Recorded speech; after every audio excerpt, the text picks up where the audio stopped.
Hey everyone, okay, so I am still in Sicily here with Brittany Pettibone, where we are waiting for the Defend Europe mission to begin.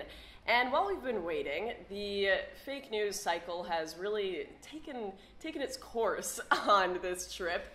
They are constantly repeating the line of Generation Identity and Defend Europe is going out to kill refugees, to drown refugees. It's been Salon was literally saying these people are going to chase down refugees. It's been utter insanity. I'm sure you've been reading it too. It's a complete lie because Generation Identity, they've been very open to giving all sorts of media interviews, even with the mainstream media, with anyone, and they're explicitly saying we're not going to shoot flares at migrants and sink boats with migrants in them. They're not out there to hurt anyone. This is not what it's about, and they very explicitly explain what their intentions are, and if the media actually gives them a chance to explain and will listen objectively, all of this won't be blown into this hysteria that it has right now. Yeah, but it seems to be a bit too late, which is why we wanted to do a video on this topic, actually, of what the intentions of Defend Europe are. Because the only reason that I personally am here is because I have sat down with the people behind this mission, a lot of the community that are around Generation Identity, and I've asked them genuinely, no cameras on, no recording devices on, off the record, over peers, are you hateful people? Do you want to kill refugees? Are you these extreme, far-right, hateful people that the media plays you out to be? And their genuine answer was absolutely not. Like, we aren't racist, we aren't hateful, we are doing this because we love something, not because we hate something. We're doing it because we love our families, because we love our culture, and we see a genuine threat with unchecked mass immigration towards our way of life.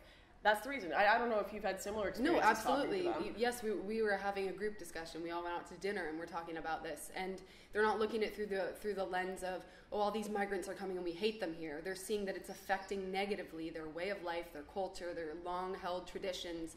And so it's an act to protect what they love. And this is what it is at its core. And it's going to sound a little silly, but the topic we want to talk about is the politics of love versus the politics of hate.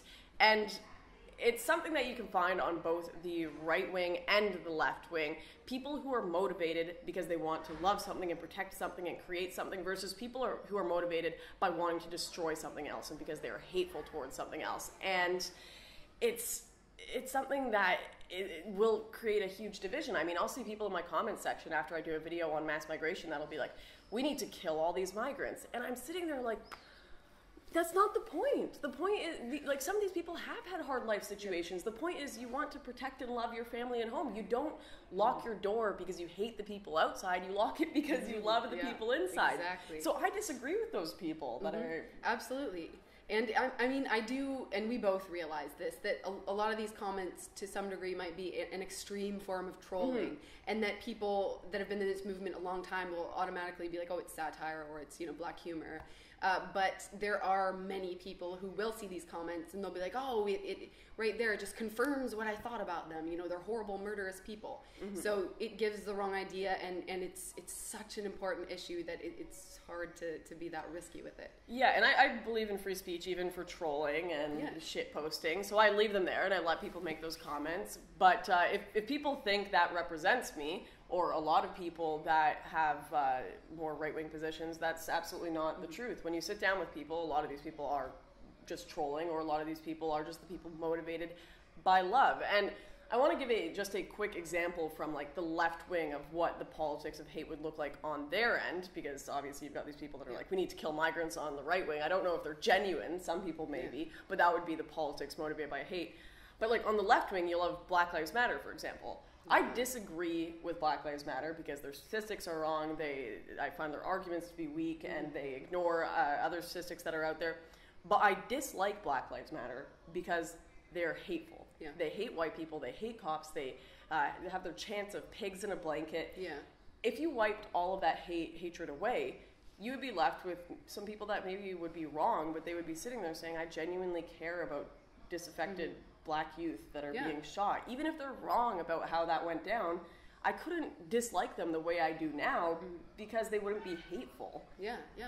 And if you examine the results of the movement, this is one based on hatred. What have they accomplished? Are they really, they're completely just making it worse, race relations. That's the only thing I've seen that they've accomplished. So this politics of hatred is very divisive and destructive. But if you approach it from the other angle, the politics of love, as you mentioned, it's more productive, and you can act, and more effective. You can accomplish the things that you want to accomplish because it's a genuine unity.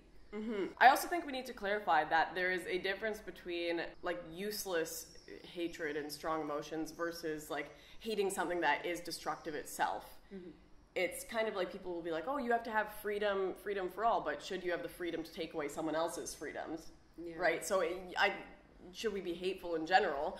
We shouldn't be hateful for no reason, but if an ideology is one that's destroying and is already hateful, I think it's fine to have very strong emotions towards that, like something like Islam, which destroys freedoms, that leads to things like female genital mutilation and people being kicked off roofs for being gay, and it fringes right? upon your own when they try and enforce it upon you. Right. So, but there is a major difference, yes, between hating like an ideology or actually hating, Muslims in themselves. So yeah, hating an individual for no reason, like you're right, so I hate you, versus you espouse horrible viewpoints, so I dislike you because of that. And it's just really important to recognize these motivations, because one of the big reasons I dislike something like postmodernism on the left is because it is a destructive ideology. It doesn't create anything. It doesn't defend anything.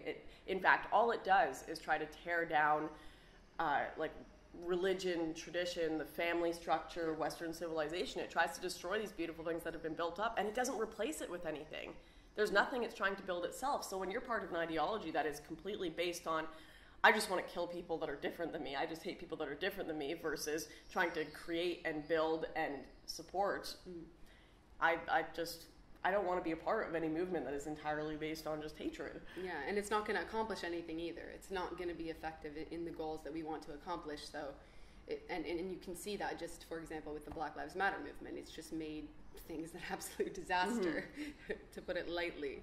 Mm-hmm. Left-wingers have destroyed their movement almost entirely because of the politics of hate. They aren't even offering any sort of solution. They're just like, white people don't come to class. Mm-hmm. They're not saying, hey, people feel uncomfortable here and we're genuinely concerned about that, but we don't hate you, so let's have a discussion about it. Let's try to find a mutual thing. As much as you may think it was dumb, if they approached it in that way, it would be like, and they seem to at least subconsciously want to they say love trumps hate. This is like their slogan, but then they don't practice it. Mm-hmm. And so that's why they're losing their people. Many are switching over to our side just because they're getting way too extreme and they just can't take it anymore. Absolutely. It's not like people don't have to make difficult decisions and say things that are seriously going to upset people. Like, that has to happen in real political discourse. But it is ineffective, unproductive, and just demeaning to an entire movement if you're just sitting there and saying, I hate you for no reason because of your gender. I hate you for no reason because of the country you're from. It's far more effective to try to defend and build things up. Yeah, exactly. And just for the simple fact that it is effective, it's worth doing it because of this, even if you don't like it. Yeah, I would say beyond just being effective, it's more moral. Oh, yeah, I know. Absolutely, yeah. But anyways, I know people are probably going to go in the comments and being like, oh my goodness, women in politics, they're so emotional, this is so annoying. But I do think this is an important conversation to have because it's something that is very destructive on both the right and the left. And we don't want to follow in their footsteps with what they've been doing. Absolutely.